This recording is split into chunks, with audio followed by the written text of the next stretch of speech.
with the help of the Almighty, I pray to the Almighty to bestow upon me His truth, His wisdom, that I may be worthy of conveying His message, and so, inshallah, sanctify His name and bring peace to the world. Greetings to everybody. Assalamu alaikum. It's really, I'm humbled to be here. This is a great privilege and honor. I thank Peter X for so many months at least, a year actually, because we met at a gathering in New York where the idea came to fruition of doing this tour. It was also one of many meetings and gatherings in order to express the feelings of people against the occupation. And Pete Krebs came to New York to fly for that meeting, I believe, special. And so one issue brings to another. Hopefully, with God's help, inshallah, this tour should be the catalyst to finally opening the eyes of the world and to bringing God's compassion, that we should be gathering at the not even at the end of the tour, but in the middle of the tour, we should hear that there's a free Palestine that should be totally free of occupation, with God's help. So, my being here is as a representative. It's nothing to do my personal views. It is to explain, to clarify what Judaism is, what what Judaism considers about Zionism, about the occupation, about the mere existence of the Zionist state of Israel, according to the basics of Judaism. And adding to that, that not only is it the basics of Judaism, but it is also the view that, thank God, alhamdulillah, still held by around the world, the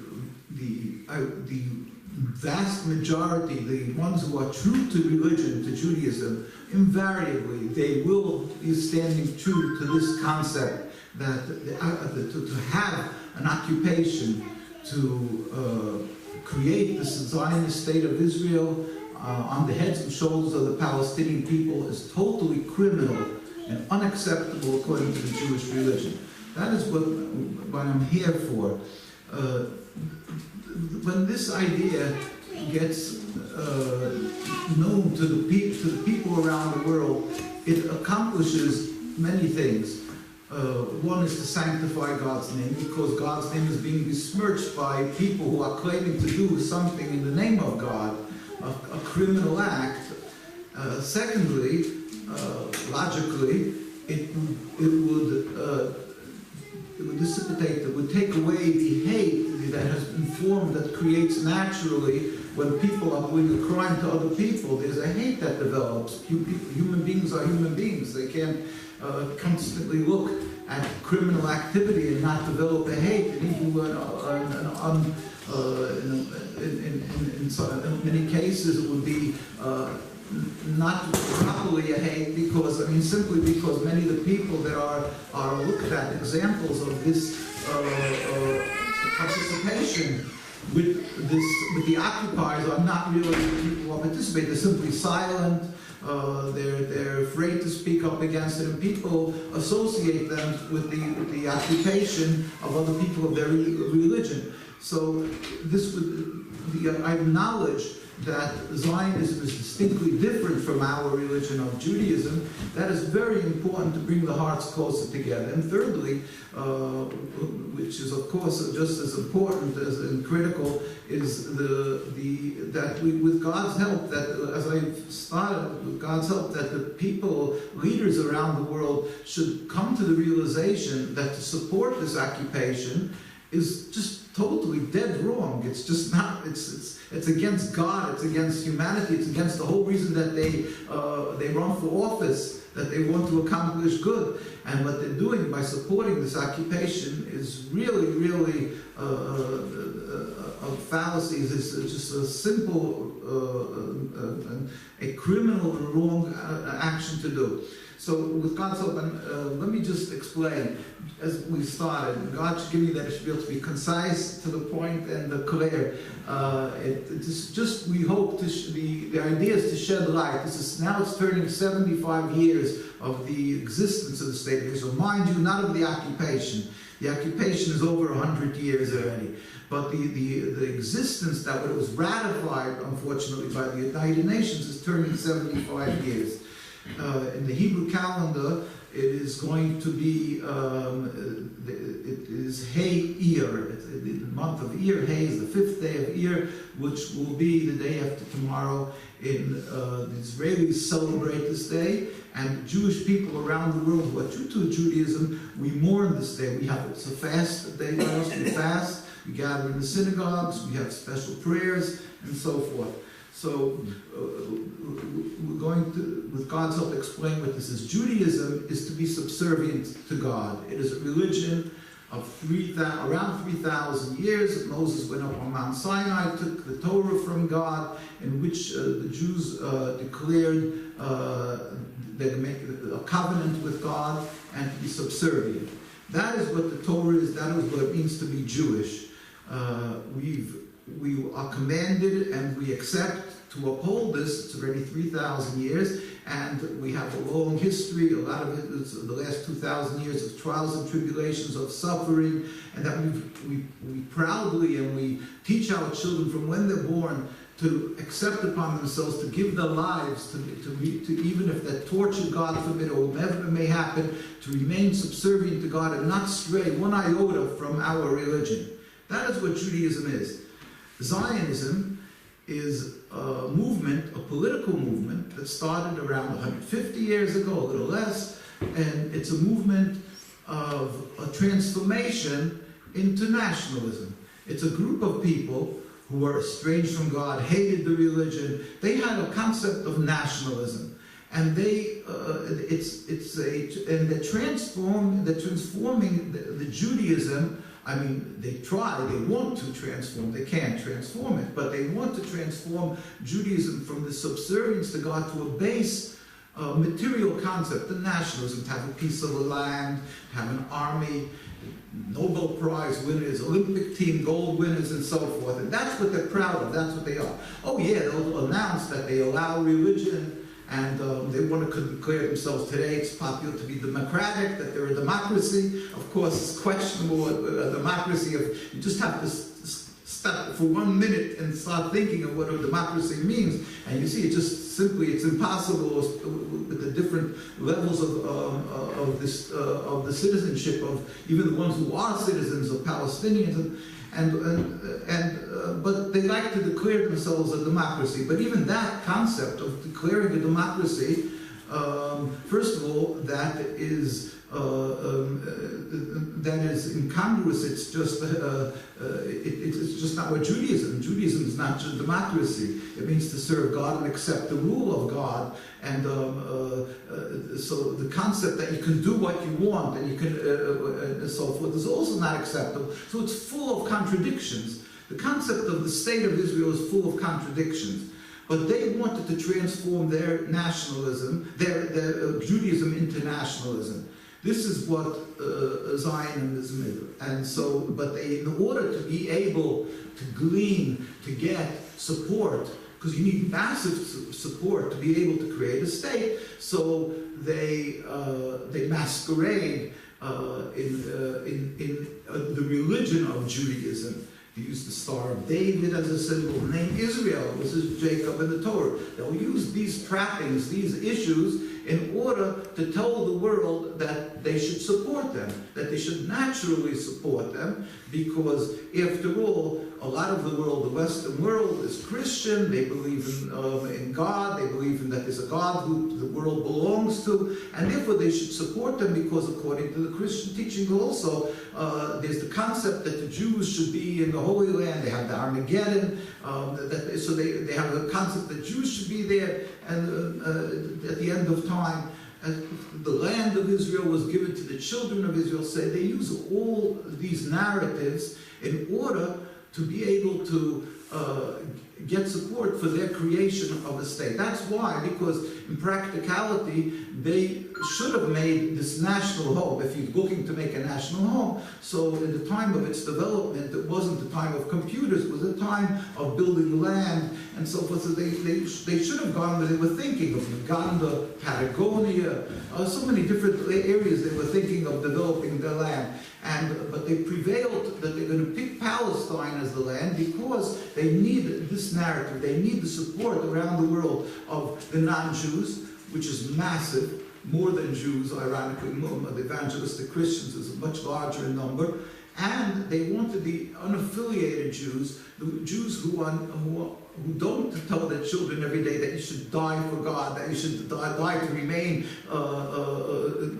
true to God, loyal to the religion. They need the Jews who say, we're born Jewish and we're Jewish and whatever that means, and it's we're proud to be a Jew, they can say, and so forth and so on, but it doesn't entail their obedience to the Torah, to the covenant that we made with God. So these Jews have emotional failings of their Jewishness, and I'm not in any way trying to scorn or belittle them for their attachment, but unfortunately it's misplaced. Our attachment is our covenant that we have with God, that we uphold the laws of the Torah, that we are subservient to God. But their affiliation is, basically, they know that for hundreds of years, they know their parents, grandparents, a lot of them died because they were Jews not so long ago. I come, which are many, many Jews in the United States and here who originally come from Eastern European Jews. Both my parents are from, blessed memory, from Hungary and Poland. My mother's lineage is from Poland. She was born in Hungary. My father's from Hungary. My father escaped when the Nazis came into Hungary, and they were killed in Auschwitz. My grandparents were killed in Auschwitz. And the vast majority of the communities that I come from, in fact, this is the time of the year we call Yahrzeit, the time of the year we remember the ones who are murdered. It's a Jewish custom to remember and to special studies and prayers for the souls of the ones who passed on. And in my case, the ones of Hungary, many of them were killed in this period between Passover and Shavuos. It was called this holiday. My grandparents were killed on the holiday of Shavuos, which is in around 5-6 weeks. But basically, so these Jews know that they died because they were Jewish. They died because they were Jewish. So they they pray, Zionism preys on the emotions, they prey on the emotions of these Jews who are emotionally, they feel we suffered because we were Jews, and they want to have some attachment. So they say, hey, you know what was lacking? You were lacking an army, something strong, a safe haven, a home that you should have, and we're going to give that to you. So they're using these emotional feelings of these people, that they don't feel secure, the insecurity and so forth. They're using the emotions of the Jews in order to glean support from the Jewish communities to create this entity, this Zionist state of Israel. Now, this narrative has to be built better than that. You can't just do that. It has too many holes. I mean, if you're going to unjustly, they're going to, like, all of a sudden decide they're going to make Edinburgh, they're going to make, where we're speaking tonight in Edinburgh, they're going to decide to take this area for a home and throw everybody out. They themselves are going to feel that's crazy, that's unjust. So they have to build a narrative. Their narrative that they built around developing this land was at an opportune time in history, because it wasn't way before internet and smartphones and all these things, and so there was very few people who had a mic in their hands, who had the way of media.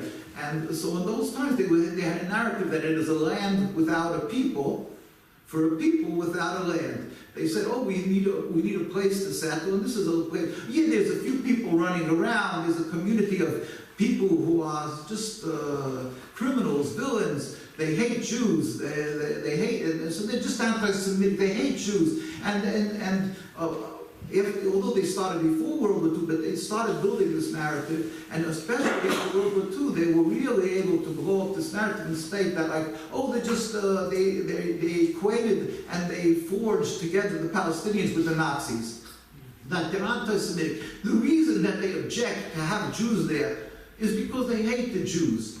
That's it. That's the simple narrative. That's the basic narrative. And they were able to build and build and build that in the hearts of many Western European people and in the United States. They were able to create a narrative that the Jewish people suffered a lot by World War II, especially, although it started before World War II, but they suffered a lot. They want a home, and there's people there who are just evil. This is the Zionist narrative. And again, it is a transformation. It's an ersatz Judaism. It's a transformation from the religion Judaism, subservience to God, into a base nationalism. And they took the land Palestine because it was very practical and ideal to get the support of the evangelistic Christians and of the unaffiliated Jews, and they were able to incorporate the concept of anti-Semitism, that the ones who object to it is simply because they hate the Jews. This is, of course, this is really something to mourn. This is something really to cry about and to hurt about. Because, as I've said, first of all, step by step, again, to be subservient to God. Subservient to God, God is compassionate, you should be compassionate. You're not allowed to steal, you're not allowed to kill. Everything that this covenant that we made with God for thousands of years teaches us that we should not steal, we should not take a land from the people. And again, since when we made this covenant, God told us to go to the Holy Land. But going to the Holy Land entails something that God said that we have to be on a very high level of holiness. If not, the land is so holy it will reject us. That means it's not that the Jewish people were these terrible people, but they had to be, they were expected by God to be on a very high level of holiness to maintain their existence as a nation in the Holy Land. And they were warned by Jeremiah, the prophets, Ezekiel, Isaiah, that they're going to be driven from the land if they're not on that level of holiness. And that happened 2,000 years ago with the destruction of the temple, King Solomon, and so on. If this period of time, they went in like 3,000 years ago, 2,000 years ago, there was the destruction of the temple, we were driven into exile or spread around the world, and we were given a decree by God not to return to the land as a nation. As individuals, we, according to the Torah, we were allowed to live there. And Jews did live up to the present day in small communities, but not to return en masse. We're forbidden to return en masse or to try to create any sovereignty, also not only in Palestine, but in any part of the world. So it's a direct commandment, it's a stringent part of Judaism not to have a Jewish sovereignty. So even if it would have been in an uninhabited land, Palestine, let's just say, would have been uninhabited, would have been a desolate land, we as religious Jewish people would have never attempted, and we would stand in total opposition to a creation of a so-called Jewish state. In other words, let's just say that the Palestinian people come along and say, hey, we want to give you a present, take the whole land for yourself. We would say, I'm so thankful to you, it's so nice and you're so kind, but we just can't do this. It's against our religion. And so Judaism, from day one, because Zionism actually started in Europe, these movers and shakers of this concept of creating a state were in Europe. Theodor Herzl, these were in Vienna and so forth. They wanted their idea of creating a Jewish home, nothing with religion. Again, they had a nationalism. So they were driving for this way before they came to Palestine. And the rabbis at that time ostracized the Zionists. They had no place in the Jewish communities. These were people who were rebels. They estranged themselves from religion. And so the rabbis said, no way, this is unacceptable. And they were standing estranged, and we would say sort of in haram, totally removed from the Jewish communities in Europe. Now, but they were able, with the works of the Satan, they were able to gain strength, and they were able to create their national movement, and they picked Palestine, and they went up to Palestine. So the concept of making a state, and in Palestine, is contradictory to the whole concept of Jewish religion. We are not to have a national home. We are forbidden. On top of that, we're not allowed to kill or steal. And thirdly, we have show appreciation, gratitude to people who did good to us. That's also basis to the Torah. First of all, we have to emulate God, like I said, just God is compassion. And there's special narratives in the Torah how Moses didn't, the 10 plagues, if people read the Bible, one of the 10 plagues was that he hit the water, and Aaron did it to his brother. Moses didn't do it because when Moses was small, Pharaoh used to bathe in the blood of children, of Jewish children, and Moses, his mother and sister, hid him in a wicker basket in the water, and therefore he was saved by the water. So although God told him that they have to smite the water, Aaron did it because he said, I was saved by the water. Jewish people have a narrative. We teach our children that we have to show gratitude. It's the basics of Judaism. So the Palestinian people, the Muslim people, the people, and the Arab people, all these were all, when we were being harassed, and there was the Inquisition, that you were forcibly converted to Christianity, when Jews were being driven out of lands of Spain and different lands. The Jews were embraced and given a home in Muslim countries, and they flourished. And Palestine was one. It was under the Ottoman Empire. Jews flourished in these lands. And we didn't have to have human rights groups, police, special, protect the Jews. No, it was a given. We flourished. So, I carry around different pictures, just a picture of how Jewish people lived together in peace and harmony. And everybody over here, this distinguished speaker who come, one of the pushes to bring me here was that the Tamimi coming here to speak. Again, we've known so many years. And really, what I'm just saying is just trying to embellish on what Dr. Tamimi said. That he remembers many years, but the fact is that the Jewish people live together, and there's many stories Dr. Tamimi can tell you. There's so many stories. We used to, when I go to communities, which thank God, my beard is white, 120, I should be healthy. I've been going to Arab and Muslim communities and Jewish communities, and whenever people always come over to me and tell me stories how they live together in the same towns, in the same villages, how one helped the other.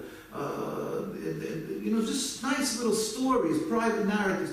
The coexistence was great. I was in Yemen years ago, and there was a war going, a tribal war, a feud between different people over there. So the sheikhs, and we would go in the middle of the night. We would travel on these back roads, pickup trucks. You can't drive on normal roads, and there would be roadblocks. Garbage cans, and there would be people armed, and they would stop, and they would look at, Yahud, Jew, go. Not, it wasn't part of the we weren't afraid. They would just let us pass. We would come, I go to villages, and it's exciting. Somebody comes from the moon, from another world, where do they see people coming in the hills? And so people, the neighbors would just stroll in and sit down, and they're all chewing gum and smoking, and everybody, and the people come in and sit down, the neighbors, Jews, non-Jews, it's a given. That's the way it was, and and it could have been dangerous, he said, because people carry arms, but it wasn't. The Jewish people lived naturally together with their Muslim brothers and sisters, and this is the way the life was for so many hundreds of years. But it wasn't just but they were embraced. They were given a home. The Jewish people were given a home. So for us, it is a distinct obligation, it is a requirement that we show our gratitude. And this was in Palestine, of course, also. In Palestine, the Jewish people were living there for hundreds of years as a very religious community. It wasn't, they were exceptionally religious because the elite of Jewish people would retire, a rabbi, because people didn't go there to make business, to make money. It was a poor area.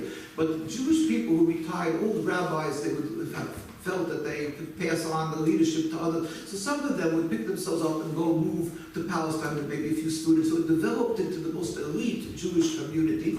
And these Jews were God-fearing. And they would not desecrate the Sabbath. You wouldn't see people driving, doing work on the Sabbath. It was totally religious. And they all opposed, afterwards, when Zionism started coming, this Jewish community stood in total opposition to Zionism. And I've heard the narrative, a rabbi who's passed away 2-3 years ago, and Dr. Tamimi probably remembers a very holy man, Rabbi Beck, Moshe Beck, tomorrow is the day of his passing. 2 years ago, a great holy man, and he used to tell me with such pain of their Yassin, because they went up to Palestine. His wife was 8th generation Palestinian, and how they used to live together in peace and harmony. And then it was a beautiful Arab community in Deir Yassin, and they lived together with the Jewish neighbors. And all of a sudden, the Zionists came in groups and bunches. They came, and yes, it's true. Some of them at the beginning bought land, but because the Arab people didn't know that the reason they're buying land isn't just because they want to buy land.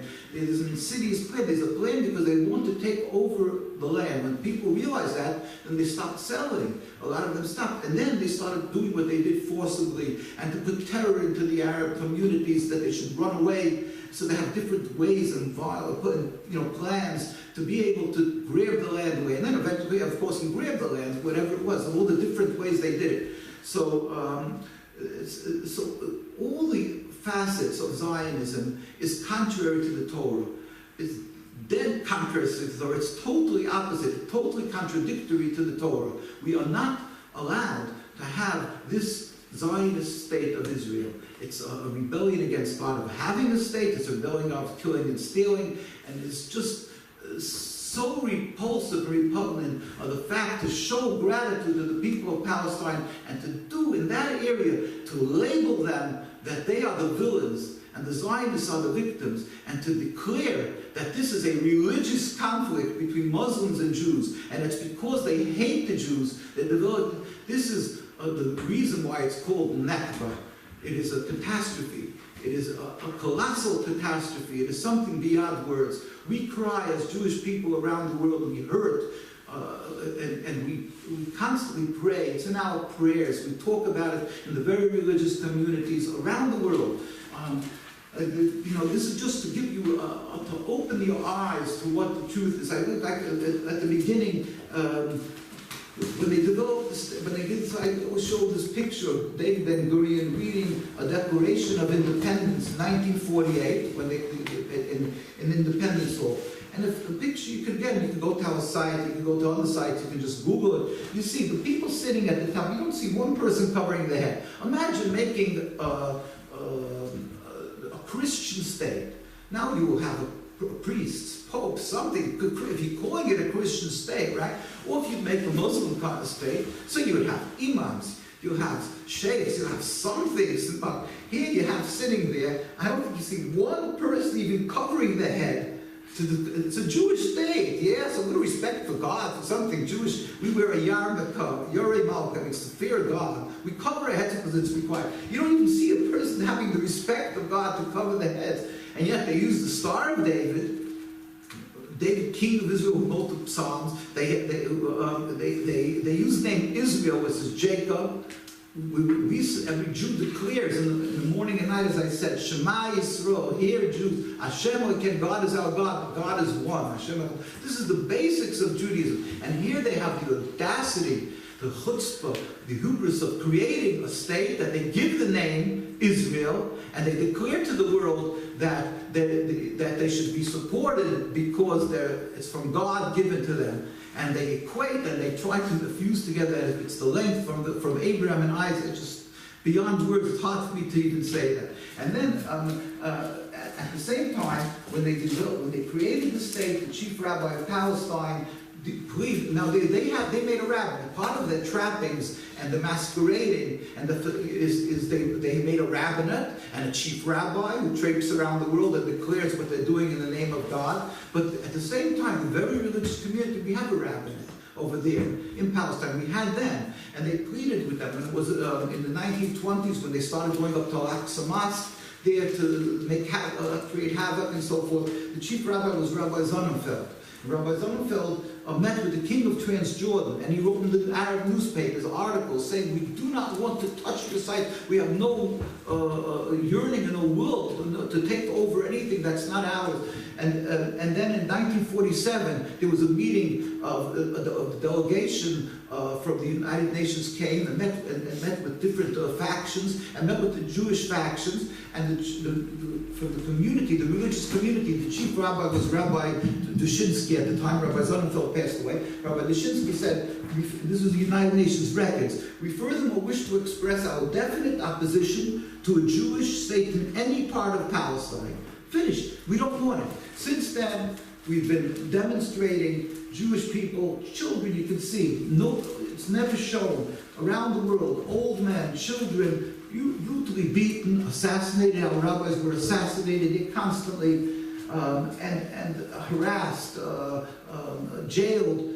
This is ongoing. If this would happen once in Britain, God forbid, would happen in any other part of the world, Netanyahu would be on the plane, of course, demanding restitution that has to go directly into their pockets, but they would be there declaring anti-Semitism. It would be the United Nations. They'd be over, and this happens daily.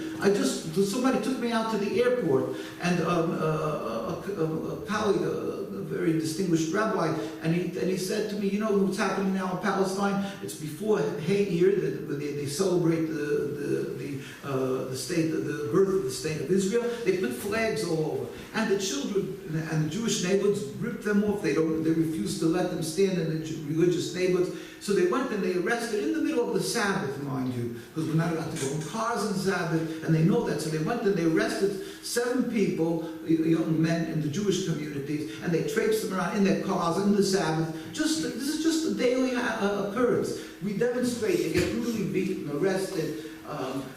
Boys and girls get arrested because when you turn 17, there's mandatory military service over there. Not only boys, but girls. And it's part of their plan just to take away from God that the immorality, boys and girls, I'm not going to get into that issue right now, but boys and girls are forced to serve in the army. We refuse to. So they get arrested. And we have these just pictures, girls saying her prayers behind bars. They force them also to psychologically. They force them. They put on the army uniform behind in the jails. And this is just all part of their trying to destroy religion, and that they think they'll accomplish, that they'll be able to transform this Holy Land into their erzatz Judaism, the state of Israel. As Dr. Tamimi was saying, they have plans. There's different ways of looking what happens when people take over a country. There's 3 ways of so elegant we put. We have demonstrations around the world, and tens and hundreds of thousands we have in the streets of Jerusalem. This is in Washington, in Jerusalem when we took up the new chief rabbi, when the other one passed on. We have constantly demonstrations. Why? Because it's unacceptable. We, according to Judaism, believes, as I said it in the Torah, it says, God says, why are you rebelling against me? It will not be successful. We believe ultimately that constantly, the world is in the hands of God. We don't understand when there's a tsunami. We don't understand different things, but we know God is compassionate and everything is His will. We know that it will not remain. This rebellion against God, to occupy the land, to create the state of Israel, will end. We pray to God, we urge everybody to pray that it should happen speedily and peacefully, the removal, that it should happen, as I say, without any further bloodshed, the removal of this impediment to peace, the creation of the state of Israel that exacerbates anti-Semitism, that causes bloodshed, that causes hate, and a rift between Jews and Muslims. It's the most greatest cause of exacerbating and creating hate between Jews and Muslims. So, and bloodshed. And the oppression of the Palestinian people. So we urge everybody to pray for that. We urge everybody, do not be intimidated. You are not anti-Semitic. You're not a self-hating Jew. You're doing what's right when you stand up and speak up for the people of Palestine. We invite you to use all the Jewish sources and to point to the Jewish communities, the very religious communities here in Britain or the United States or in Jerusalem and Al-Quds, to show that the very religious are opposed to the Zionist state. Let us pray, let us stand up, and God should help that sooner nowadays we should see with the end, the removal of this Zionist state of Israel that's bringing so much hurt and rebellion against God. We should again be able to live together and serve God in harmony. We should be able to embrace each other again. And ultimately we pray for the day when God will reveal His glory. All humanity should live in peace and harmony and serve God. Amen. So thank you.